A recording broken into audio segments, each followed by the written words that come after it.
কলকাতার new town থেকে সংসদ সদস্য আনোয়ারুল আজিমের মরদেহ উদ্ধার, দুজন আটক। ফেডারেশন কাপের ফাইনালে মুখোমুখি হচ্ছে মোহামেডান ও বসুন্ধরা কিংস। শিরোপা ধরে রাখার লক্ষ্য সাদা কালোদের। কিংসদের চোখ ট্রেবল জয়।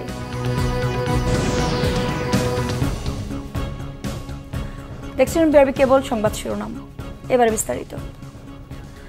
ঝিনাইদহ ৪ আসনে নিখোঁজ সংসদ সদস্য আনোয়ারুল আজিমের মরদেহ পাওয়া গেছে পশ্চিমবঙ্গের কলকাতার নিউ টাউনে। চিকিৎসার জন্য ভারত গিয়ে তিনি নিখোঁজ হন। এই ঘটনায় জিজ্ঞাসাবাদের জন্য আটক করা হয়েছে দুজনকে। সকালে কলকাতার নিউ টাউন এলাকার সঞ্জীবা গার্ডেনের একটি ফ্ল্যাট থেকে সংসদ সদস্য আনোয়ারুল আজিমের মরদেহ উদ্ধার করে কলকাতা পুলিশ। 3 বারের সংসদ সদস্য ছিলেন আওয়ামী লীগ নেতা আনোয়ারুল আজিম। কে বা কারা তাকে হত্যা করেছে তার তদন্তে নেমেছে পুলিশ। গত 11 মে তিনি চিকিৎসার জন্য ভারতে যান। এরপর 3 দিন ধরে তার সাথে যোগাযোগ করতে পারছিল না স্বজনরা। পরে মহানগর গোয়েন্দা পুলিশের দপ্তরে যোগাযোগ করেন তার মেয়ে। তারপর থেকে দেশের গোয়েন্দারা এই বিষয়ে খোঁজ খবর শুরু করেন। আজ শুভ বুদ্ধ পূর্ণিমা, মহামতি গৌতম বুদ্ধের আবির্ভাব দিবস, বৌদ্ধ ধর্মাবলম্বীদের প্রধান ধর্মীয় উৎসব। রাজধানী সহ দেশ জুড়ে বৌদ্ধ বিহার ও বৌদ্ধ মন্দিরগুলোতে সকাল থেকে প্রার্থনা চলছে। রয়েছে প্রদীপ প্রজ্বলন সহ নানা আয়োজন। এছাড়া শান্তি শোভাযাত্রা, ধর্মীয় আলোচনা সভা, প্রভাত ফেরি, সমবেত প্রার্থনা, আলোচনা সভা, ধ্যান ও বুদ্ধ পূজার আয়োজনও রয়েছে। মানবজাতির সর্বাঙ্গীন শান্তি ও মঙ্গল কামনায় বিশেষ প্রার্থনার আয়োজন করা হয়েছে। দিবসটি উপলক্ষে রাষ্ট্রপতি মোহাম্মদ শাহাবুদ্দিন এবং প্রধানমন্ত্রী শেখ হাসিনা আলাদা বাণী দিয়েছেন। বুদ্ধ পূর্ণিমা উপলক্ষে বিকেলে বঙ্গভবনের ক্রেডেন্সিয়াল হলে বৌদ্ধ ধর্মাবলম্বীদের সংবর্ধনা দেবেন রাষ্ট্রপতি মোহাম্মদ শাহাবুদ্দিন। যথাযোগ্য মর্যাদা ও ধর্মীয় ভাবগাম্ভীর্যের মধ্য দিয়ে বুদ্ধ পূর্ণিমা পালন করছে রাঙ্গামাটি ও খাগড়াছড়ির বৌদ্ধ ধর্মাবলম্বীরা। গৌতম বুদ্ধের জন্মতিথি, বুদ্ধত্ব লাভ ও পরিনির্বাণ লাভ উপলক্ষে সকাল থেকে রাঙ্গামাটিতে নানা আনুষ্ঠানিকতায় পালন করা হচ্ছে দিনটি। সকালে রাঙ্গামাটির বৌদ্ধ বিহারগুলোতে দিনব্যাপী ধর্মীয় আচার অনুষ্ঠান ও রাজভবন বিহারের উদ্যোগে বর্ণাঢ্য মঙ্গল শোভাযাত্রার মধ্য দিয়ে অনুষ্ঠানের সূচনা হয়। পরে জেলা স্টেডিয়াম থেকে শোভাযাত্রা বের হয়ে বিভিন্ন সড়ক ঘুরে রাঙ্গামাটি রাজবিহারে গিয়ে শেষ হয়। সকল অশুভ শক্তি দূর ও দেশের শান্তি ও মঙ্গল কামনা করে প্রার্থনা করা হয়। সন্ধ্যায় হাজার বাতি প্রজ্বলন ও ফানুস ওড়ানোর মধ্য দিয়ে শেষ হবে বৌদ্ধ পূর্ণিমার আনুষ্ঠানিকতা। তীব্র তাপদাহের প্রভাব পড়েছে পাহাড়ের আম চাষে।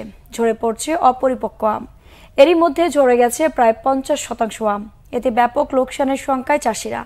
ঝরে পড়া রোধে বেশি বেশি পানি দেওয়ার পরামর্শ দিয়েছে কৃষি বিভাগ। খাগড়াছড়ির প্রতিনিধি এইচ.এম. প্রফুল্লের তথ্যচিত্র ডেস্ক রিপোর্ট।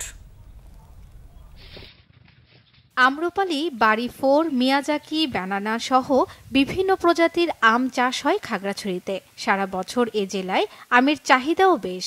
তবে এবার আমের ফলনে হতাশ চাষি। এই মৌসুমে বেশিরভাগ গাছেই মুকুল আসেনি।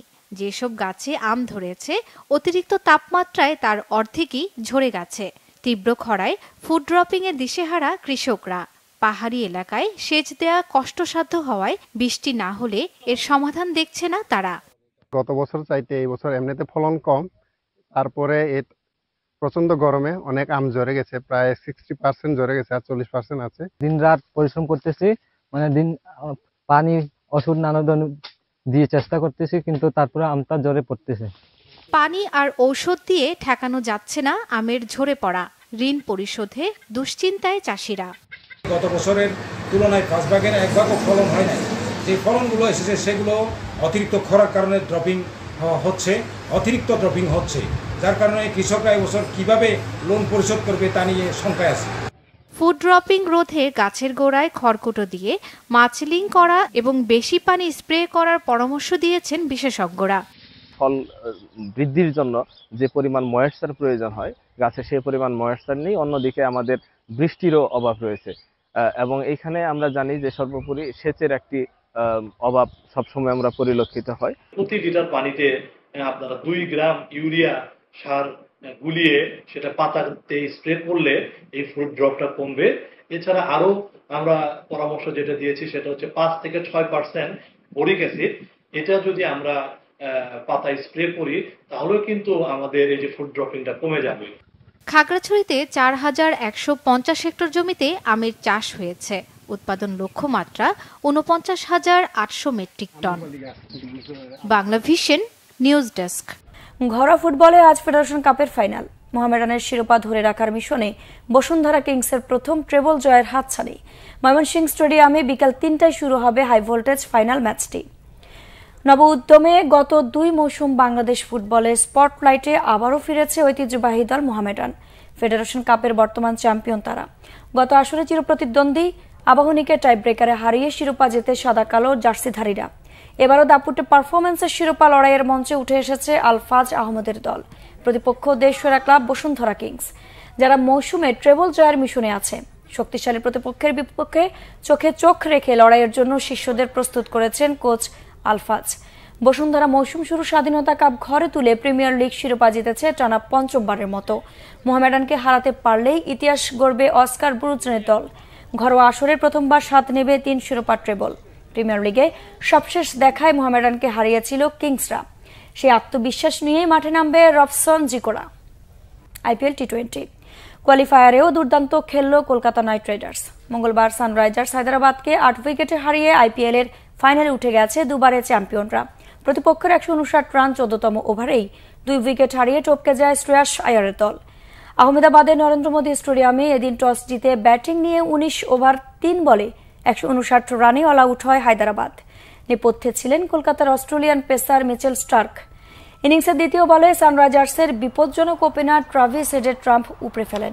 মিডল অর্ডারে নীতিশ কুমার ও শাহবাজ রেড্ডির উইকেটও নেন অস্ট্রেলিয়ান এই পেসার।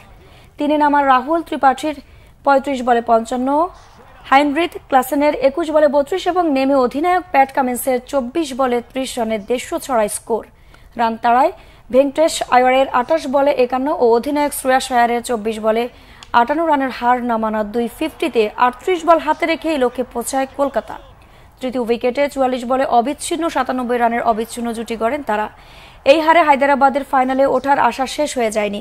একই মাঠে রাজস্থান রয়্যালস ও রয়্যাল চ্যালেঞ্জার্স বেঙ্গালুরুর মধ্যে এলিমিনেটর বিজয়ী দলের সঙ্গে শুক্রবার চেন্নাইয়ে দ্বিতীয় কোয়ালিফায়ারে লড়বে তারা। ২৬ মে চেন্নাই হবে ফাইনাল। দর্শক, ছিল এখনকার মতো। পরের সংবাদ দুপুর ২টায়। এর আগে একটা রয়েছে নিউজ টপ 10 দেখার আমন্ত্রণ রইল। এছাড়া বাংলা ভিশন সংবাদ ও সংবাদ সংশ্লিষ্ট অনুষ্ঠান দেখতে ভিজিট করুন www.bvnews24.com ও facebook.com/banglavisionnews এবং সাবস্ক্রাইব করুন youtube.com/banglavisionnews। ধন্যবাদ।